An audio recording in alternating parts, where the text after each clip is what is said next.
So, like I said, I was pretty delusional, like thinking that I could study after 8 hours of work, Yeah. that I could just like lounge on the couch and get it all done. Every time I failed the mini quizzes, I just wanted to stop. And so I'd stop like 2, 3 days at a time. And doing the super fast method all this time, I can't even imagine going like 1 or 2 days without hmm studying because it's just going to fall right out, of my brain. I would study like 3 days in a row, and then I would take 3 days off and then go back just because I didn't want to do it.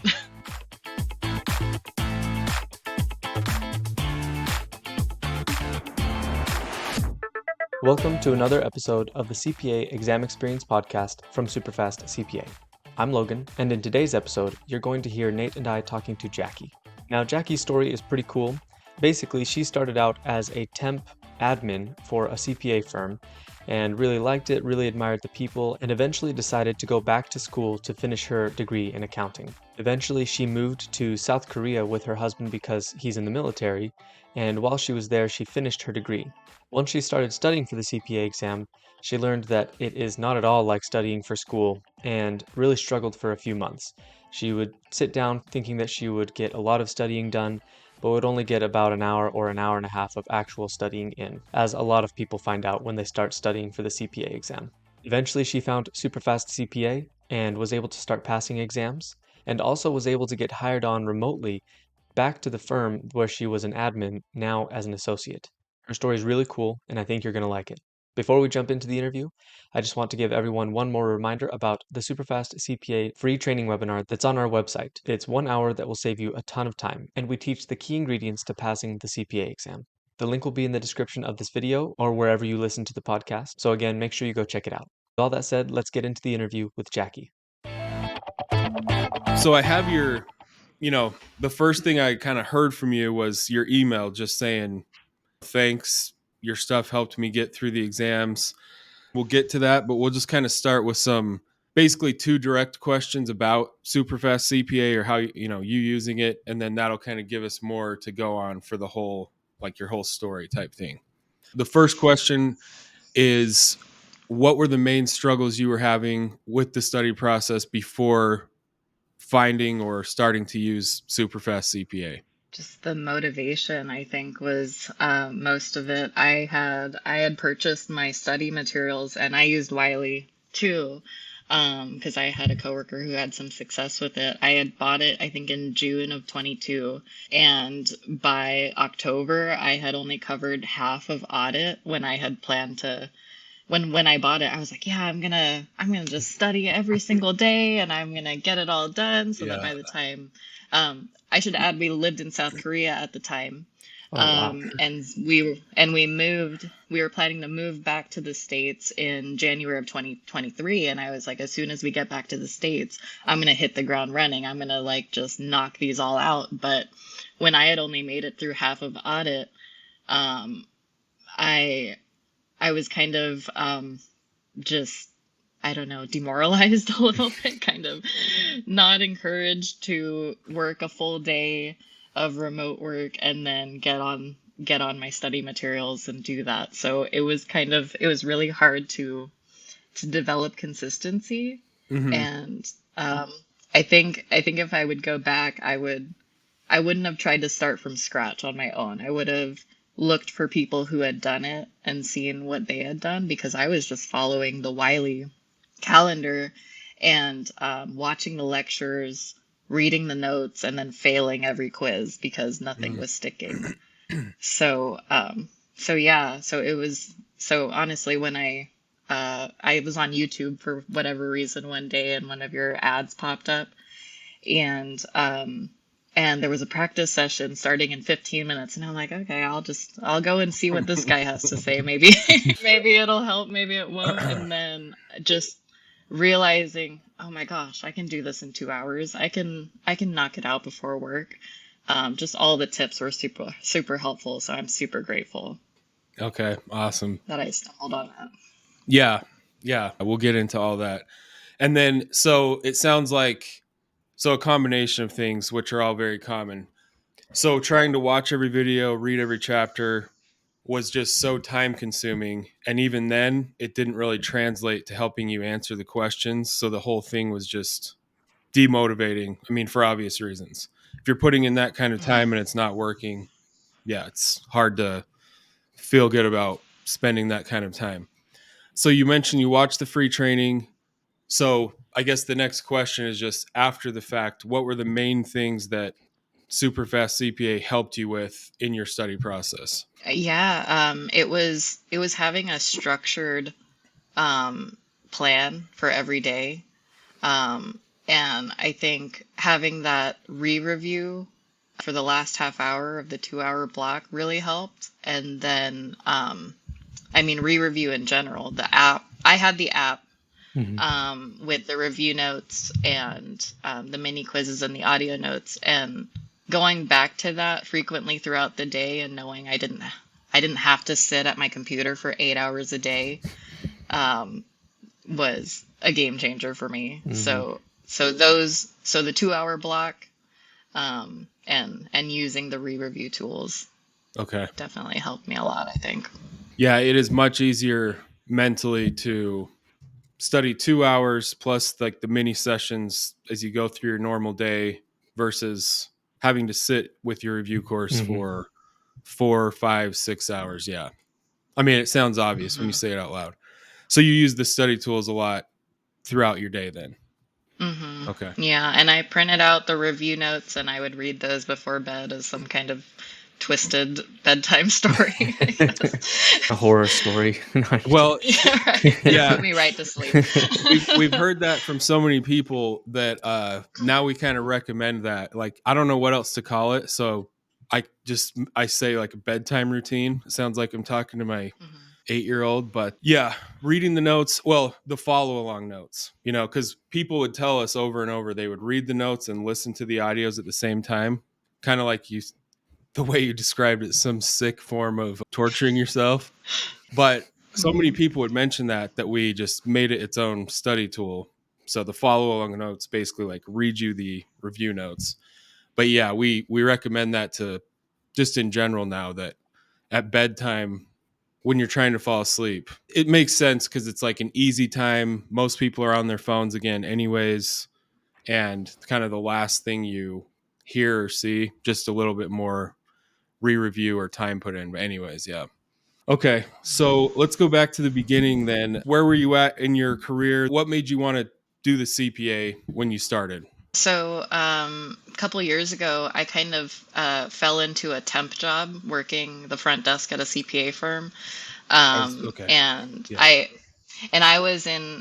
had gotten my associates in accounting, but honestly, like even getting my bachelor's in accounting, I didn't know anything, Yeah. it's nothing like school is completely different from the real Yeah. world. And so working the front desk, I was always talking to clients about their tax returns and stuff. The firm did some attest engagements. So like I was exposed to a lot, but I was the front desk. So I really didn't I wasn't really working on those projects. I was working on client relations. And it just got to a point where everyone around me, like people I respected, people I admired, people I wanted to be like, they were all CPAs. So I had saved up a bit at that point, and I was like, you know what, I'm going to go back to school. I'm just going to finish my bachelor's and see what happens. And then my husband's military, as I said, so we moved to South Korea and I wasn't working the front desk anymore. So all I had to do was work on my degree. And then when I finished that, the firm hired me back as a staff accountant. And so now I work for them remotely. And so that was pretty much the motivation. It's just everyone around me was encouraging and I really looked up to them. And yeah, so that just really started me down the career path. Okay. Were you able to sit for the CPA exam with your credits you have from your bachelor's degree? Because some states are I different. was. Okay. Totally. Yeah. So since I had gotten my associates in accounting, I had all of those credits from community college. So I ended up having everything I needed without having to do a master's, which Okay, was so you had pretty awesome. everything. So I kind of Okay. I had like front loaded it instead of having to go back and do the extra credits. Yeah, paid off in the end. Okay, that's awesome. Yeah, because Right. some states, they, like in Utah, I was able to sit for the exam, before I had finished my master's, I wasn't able to be a CPA until I had finished my master's, or at least done a lot of my master's, but I was able to sit. So that's why I was asking. I was just lucky that, like, in high school, I had no idea what to do. And my mom's like, why don't you just major in accounting at the Mhm. community college and see where that goes? And I was like, okay, I guess. So I kind of just fell into a lot of this. Mhm. But Yeah. the CPA exam was a different kind of thing. It was the first thing that I was really, really having to work for, I feel like. Yeah. Everyone finds that out. Yeah. I was wanting to bring that up because you said in your email you helped me on my path from receptionist to CPA. So that I was going to ask Mhm. that. So when you started that job at that time, you had no intention of actually working in accounting or becoming a CPA. It was just a receptionist job at the time. Yeah, I mean, once I got the job, I was pretty good at it, and being an admin, I honestly thought I'd probably be an admin for the rest of my life. I mean, I was good at it. It's a fine Mm-hmm. job, makes a fine living. Um, but working at a CPA firm, it's kind of with a bunch of great people. It just kind of made me want to be one too. Yeah. So, but I just, uh, it's been a really cool path. Uh, from the front desk to Yeah. almost a CPA. Yeah. The I'm other still day we waiting on the talked to license. a guy who was a helicopter pilot. Like that was his, had a whole career of doing it. And then for various reasons, just switched over to accounting and like starting from the ground up basically with school and everything. That's a pretty big change. I know. Yeah. Yeah. Or way back on But the podcast, there was a U.S. Marshal who got his CPA when he was retiring from being a U.S. Marshal. Just a lot of pathways into it, I guess. Might as well. I mean, Yeah. it does seem a lot of people don't plan to be in accounting, but then they end up in accounting because it's, it can be a good career. So once you got started, you were kind of like, I want to go for this. You got your degree. You said you purchased Wiley, right? Was that from your firm? Like, did your firm buy that for you, or did you buy that on your own? I got it on my own. Okay.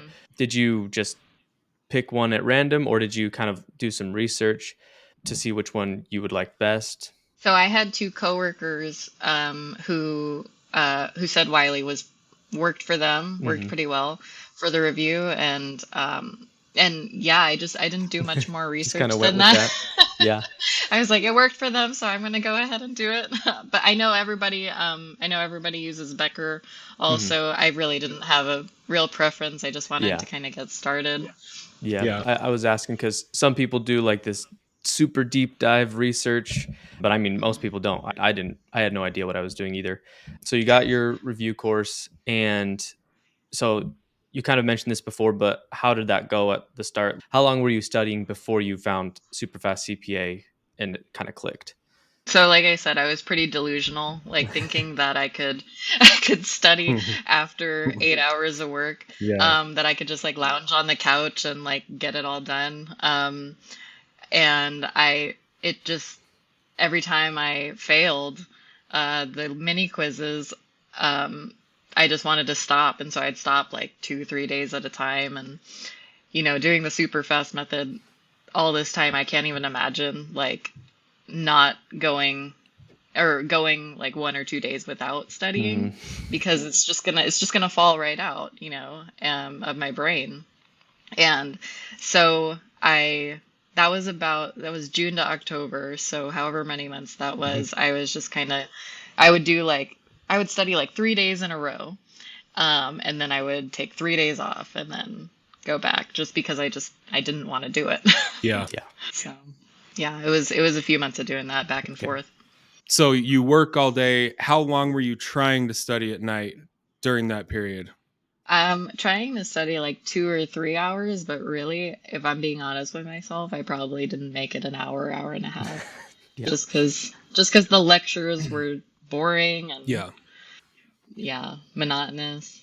Studying in the morning, like when your brain is fresh, I say this so much, I get sick of saying it, but it just solves a lot of problems. Even despite Hmm. the best study strategies, just from a mental bandwidth standpoint, you'll get through more in the morning. 2 hours in the morning is basically worth twice the amount of time at night when your brain is fried. But then if you are using straight to the point study strategies, like going into the questions first, not wasting a bunch of time watching the lectures, you really are getting done more in 2 hours in the morning than someone spinning their wheels for 4 or 5 hours at night. Yeah. Yeah, definitely. Going through the multiple choice questions, I got everything I needed from those. And when I didn't, when I needed an explanation, then I could go into the lecture. Like I remember having a lot of trouble with bonds, like calculating bonds or property tax and reg. And those are the things that I needed to go back and watch the lecture for a step-by-step thing. But other than that, like you don't need to waste time on the lectures covering vocabulary words or anything like that. So definitely everyone should skip the lectures unless they really, really need that section. Yeah. They're kind of promoting this approach now, but also with the 2024 exams, there's a lot Or more not lectures. application on the blueprints now instead of remembering and understanding. It just makes sense. Yeah, exactly. Right. You're doing MCQs most of the time on test day. I mean, like you said, Nate, like like you say all the time, you need to do what you're doing all day long on test day. Like you need to practice that. You don't. Yeah. I mean, you're not sitting there watching a lecture. Yeah, you just get good at answering questions. And I think that sounds weird to people that aren't several months into the study process. Everyone operates under that same assumption. I've got to know the base material, I've got to have someone walk me through a lecture, then I'll be able to answer the questions. But that's just not even the case. You can spend an hour or two watching the video, and like you figured out, the questions still, you have to go through that process of figuring out how the questions work, even if you watch the lecture. So you might as well skip the hour or two and go straight to answering the questions. Okay, so once you watched our free training, and I'm guessing you bought the program or whatever, did you go in and watch the pro course videos, or was it mostly the free training as far as the strategies? So it was mostly the free training, and then I listened to these podcasts and gleaned what I needed from there. And I was able to get most of what I needed. And I only got the study tools pack, but I think that was pretty valuable for me. Yeah, I think.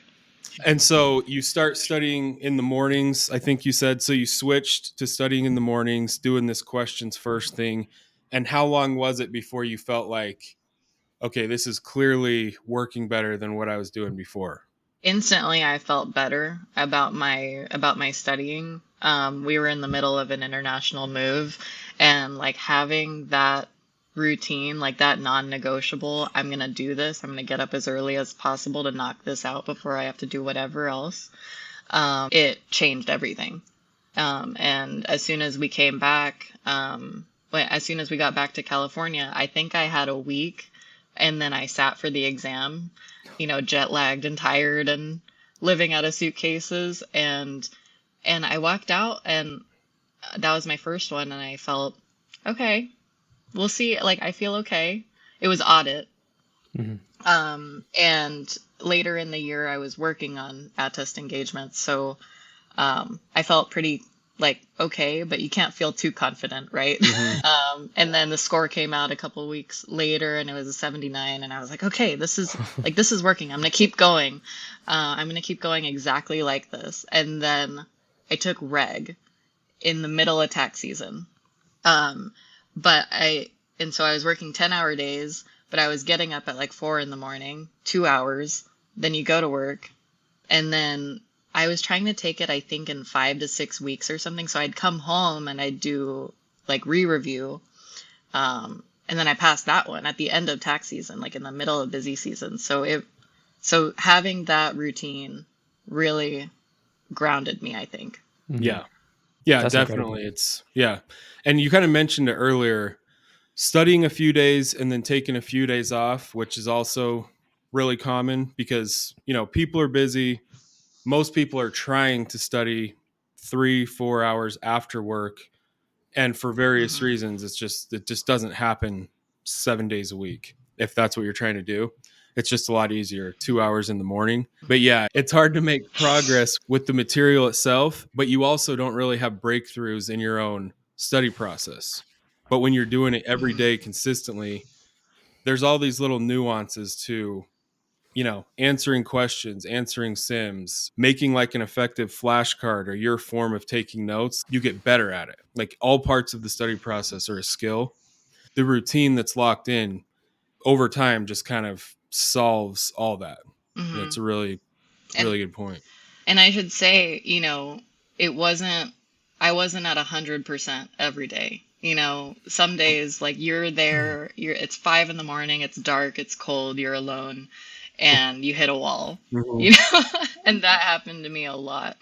But I think it's in Atomic Habits. It's like Oh, yeah. just show up, Yep. even like just for a few minutes, even if it's, even if you're not all the way there today, like just keep going, like, and just be there. And when you're at 100%, then you'll absorb what you need. When you're at 40%, at least you're showing up for yourself. Like you just have to do that every single day, Yeah. that you can, but you don't have to know everything at the end of the day. You just have to get a 75. Like Hmm. you can show up for yourself. Yes. Yeah. I get asked a lot if you can still do this during busy season. And, of course, I tell people, like, I mean, yes, you can. A lot of people have done it, especially just the 2 hours in the morning. It might mean waking up at 4 a.m., but to get this over with over, a few months, most people would make that trade if they knew for sure it was Hmm. going to work. So were you getting up at 4 a.m. kind of the entire time you were studying then, once you switched to the mornings?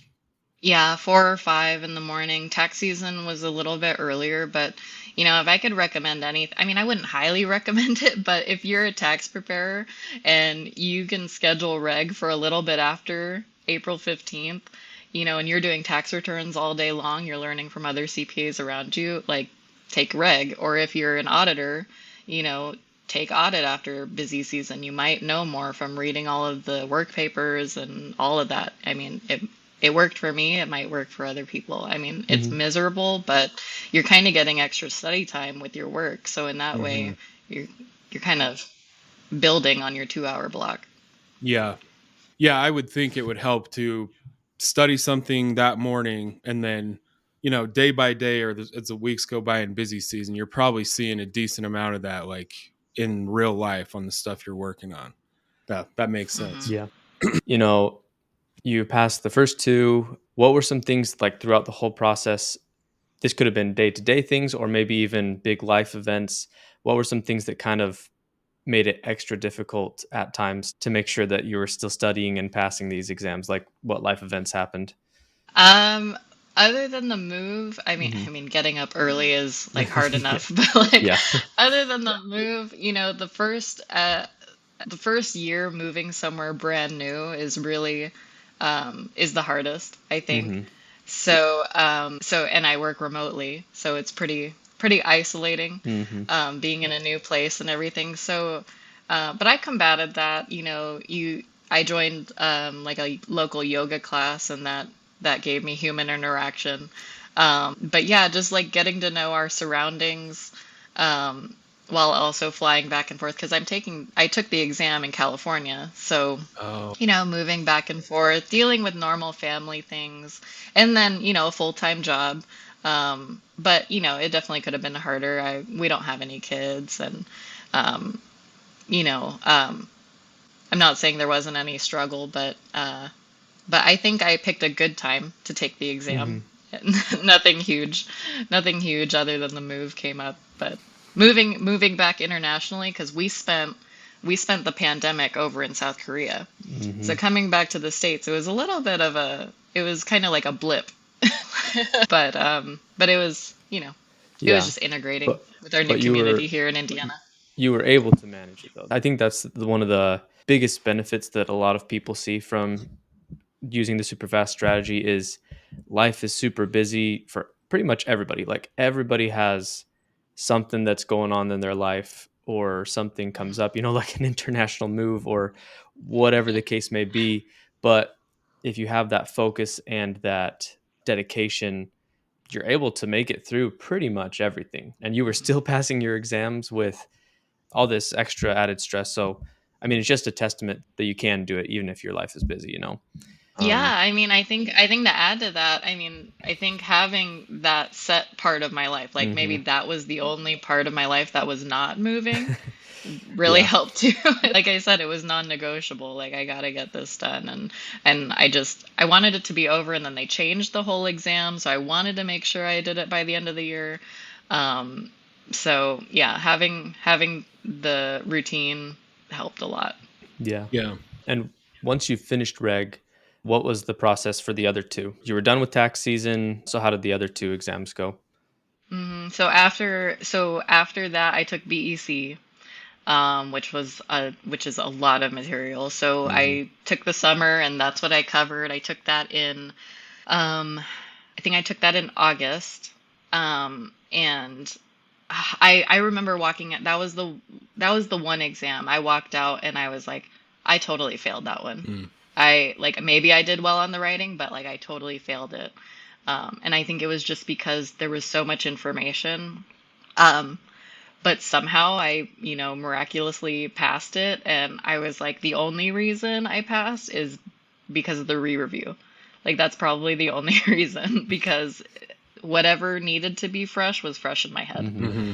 So, but yeah, so that one I thought I failed, didn't. And then I took FAR at the end, which I think was to my advantage because I feel like covering all of the other ones before FAR helped me study for that.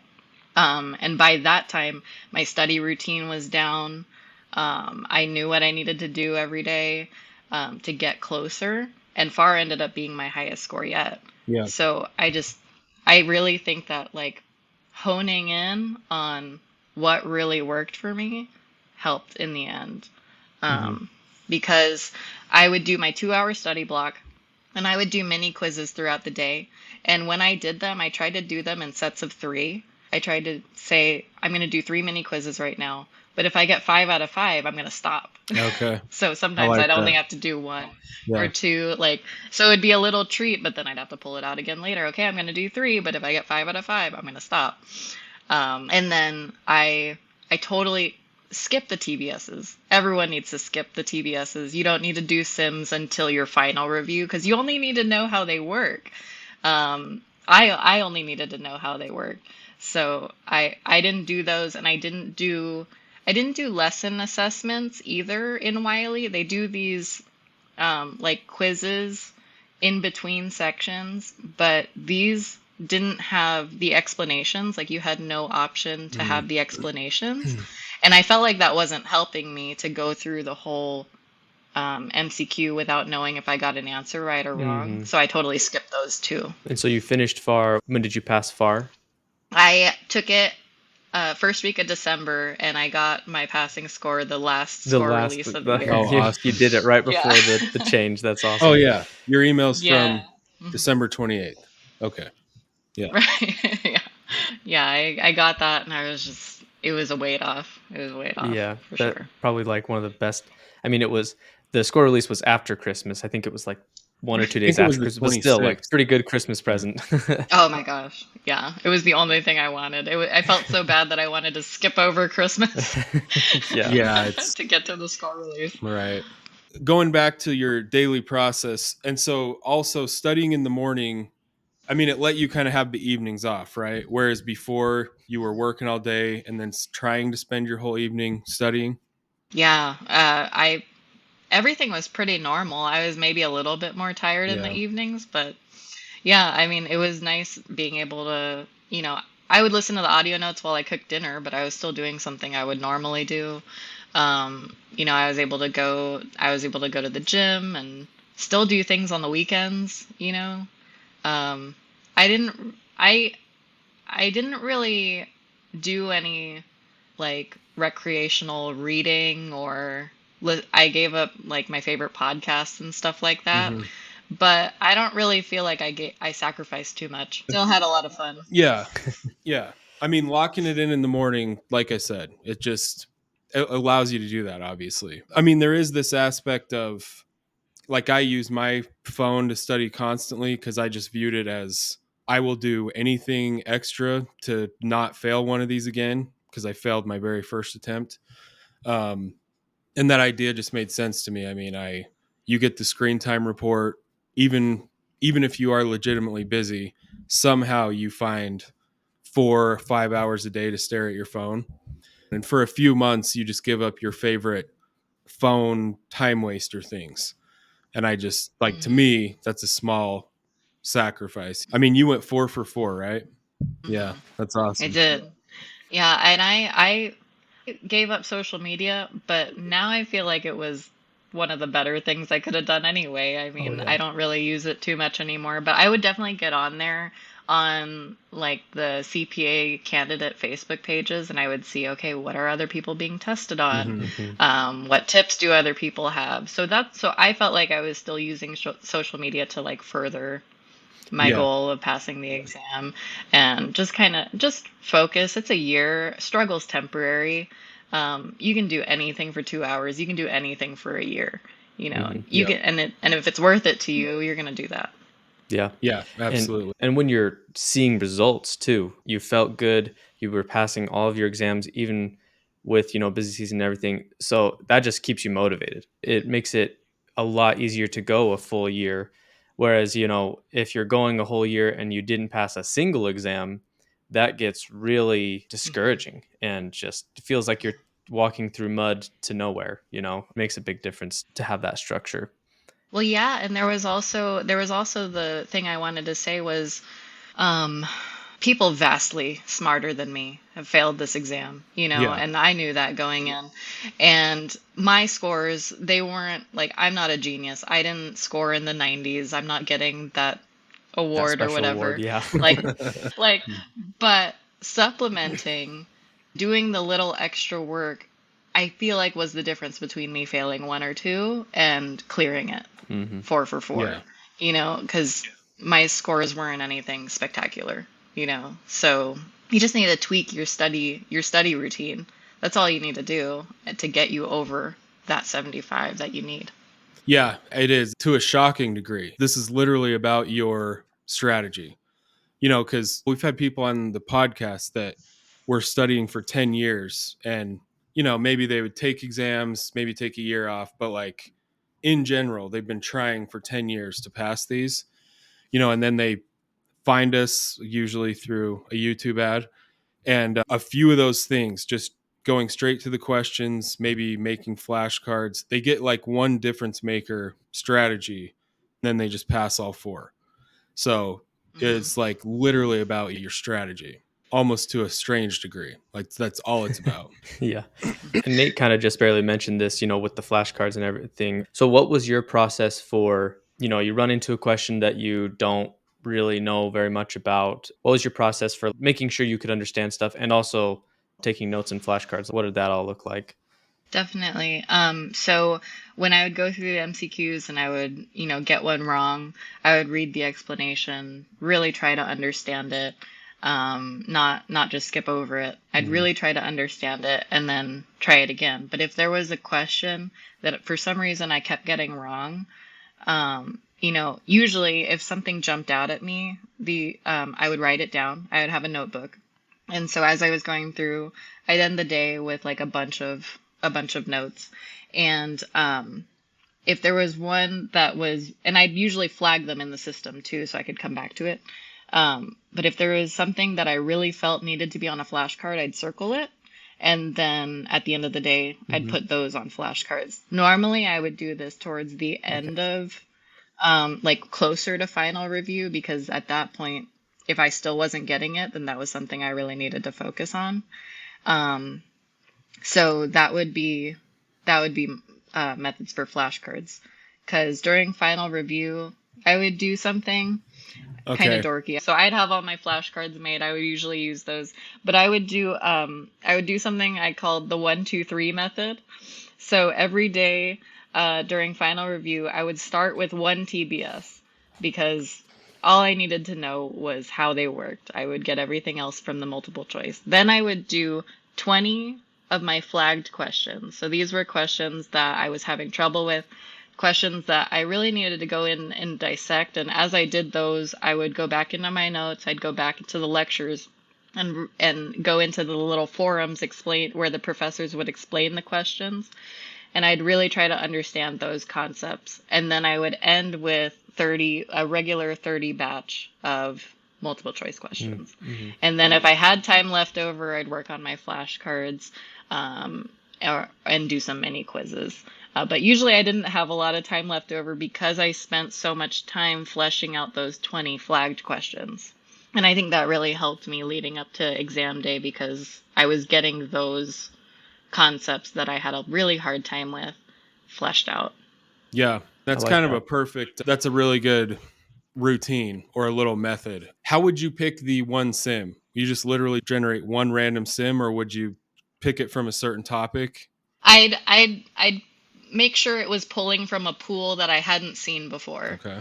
And I wasn't trying to spend a lot of time on these. So if it was like a huge like document review simulation, sometimes I would skip it and generate another one.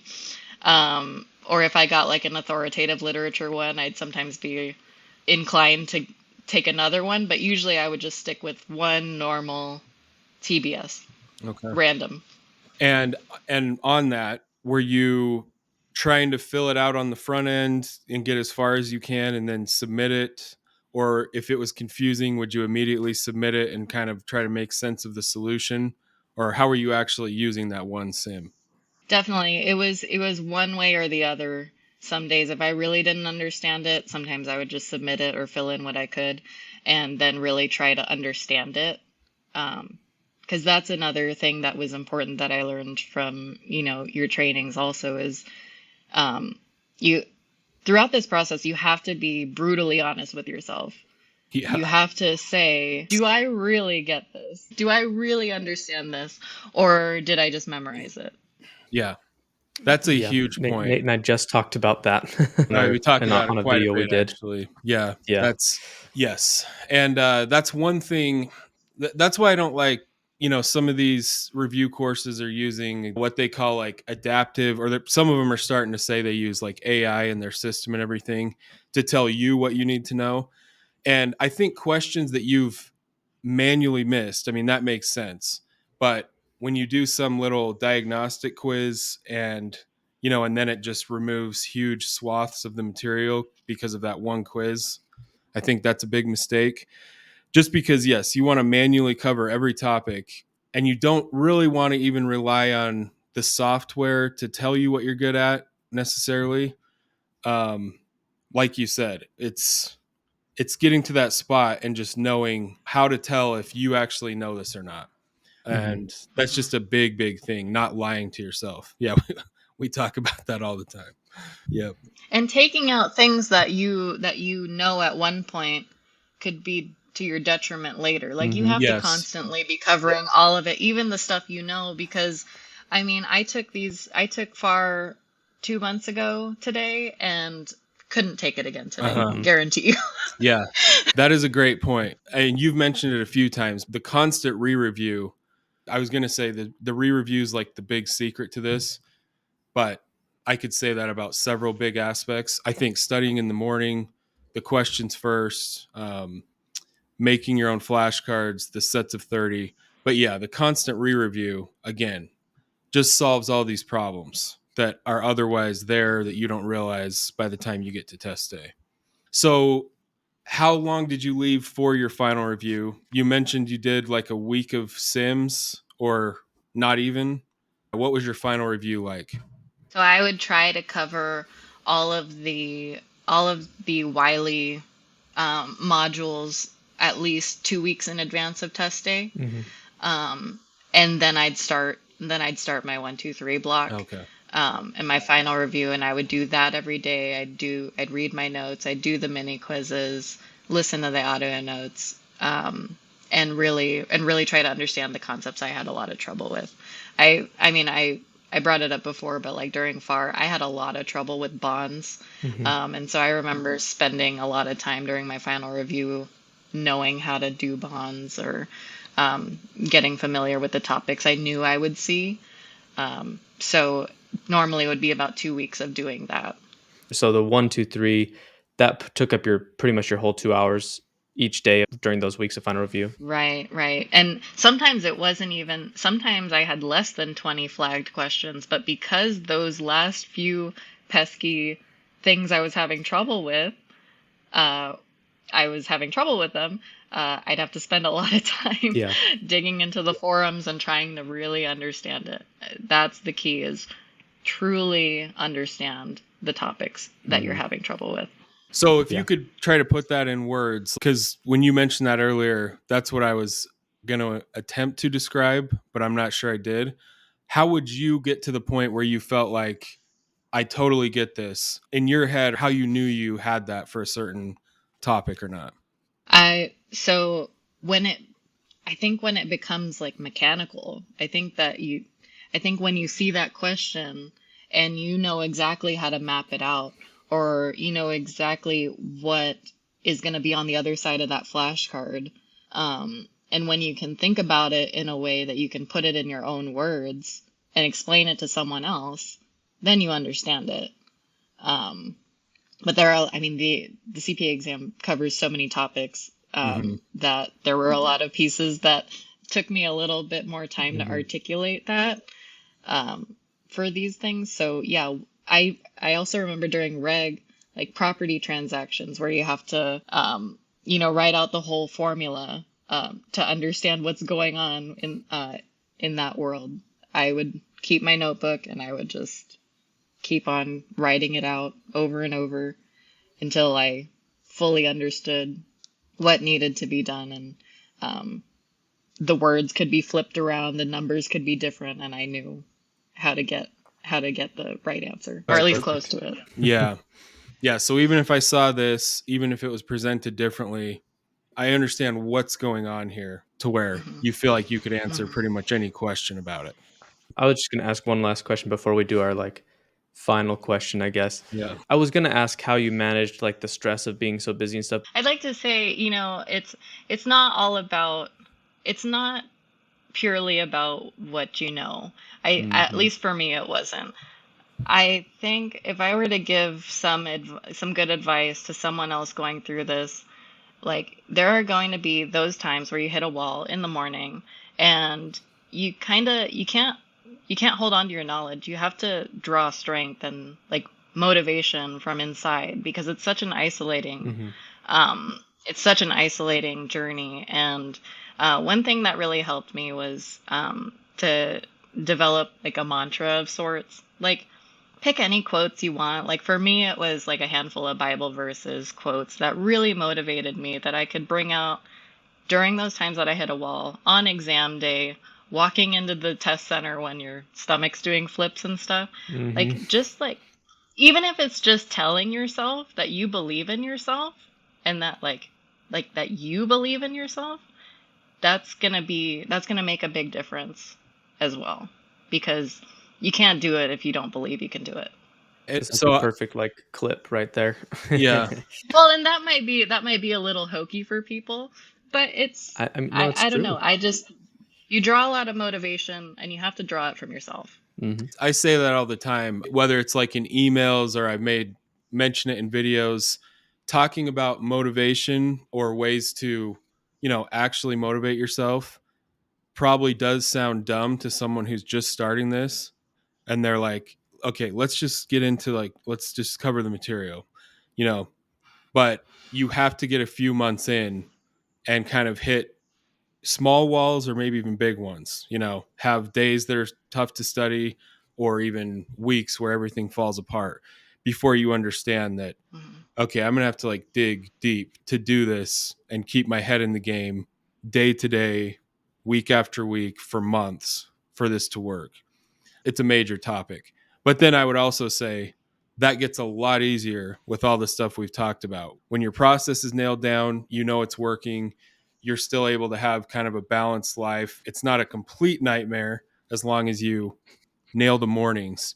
The motivation is much easier. So we've kind of gone through everything. Was there anything else to do with your process? And or the other, kind of the last question we always ask, what would be your top 2 or 3 tips to anyone who's still struggling with the study process? I think we pretty much covered it all, but definitely switch to the mornings if the evenings aren't working for you. You can, like I said, you can get up at 4 a.m. for a year. It's not going to kill you. Skip the TBSs. You don't need them. Skip those AI lesson assessments. You don't need them either. You can get everything you need from the MCQs. And then really try to truly understand what you're getting wrong, and then just believe in yourself. Awesome. Yep. Pretty much sums it up. So I appreciate you doing the call. We got into some really valuable insights, I think. So that was good. I'm glad you found us from that YouTube ad or video and that it helped, and congrats on being done. Yeah, congrats. Thank you so much. I'm so grateful to you guys. Appreciate your time. All right, that was the interview with Jackie. I'm sure you found that super helpful.